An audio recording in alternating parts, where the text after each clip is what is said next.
Coming up, nuclear power as a destructive force has a reputation like no other. The city of Hiroshima lies prostrate after the withering blast which wiped out 53,000 of its population. But it's going through a rebranding as a clean source of sustainable energy.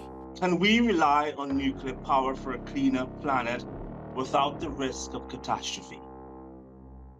In short, yes. A new film about the Bible's most influential character is dominating climate conversations. Christspiracy's release in global cinemas sees rave reviews. How would Jesus kill an animal? And virologists keep a nervous watch over the bird flu, which has spread through poultry and livestock herds to infect a farmer in Texas, only the second known case ever in the US. If there's a change in the avian flyways, we may see outbreaks in other places. Just 2 degrees is on now. If there is reassortment of those two, say an H5N1 virus, then we could have a pandemic virus. What's the likelihood of that?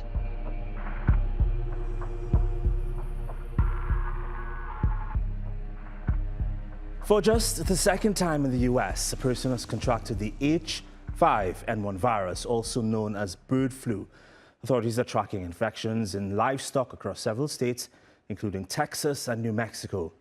The nation's largest egg producer, Cal-Maine Foods, recently registered a positive test at one of its facilities. In response, the company culled about 1.6 million hens and temporarily ceased operations there. But what exactly is this virus, and what are the risks for humans? Does the spread of H5N1 viruses worry you, particularly since the virus to now seems to have a 50% mortality rate in humans?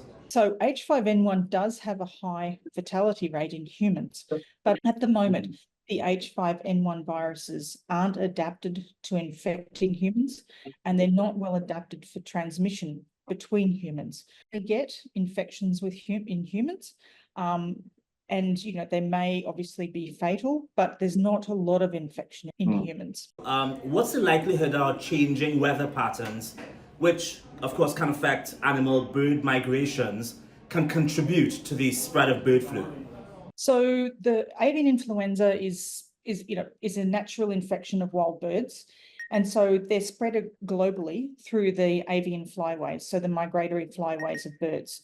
So if climate change or something like that changes those, either the timing of the migrations or the geographic routes of the migrations, we may see avian influenza in places where we haven't seen it before.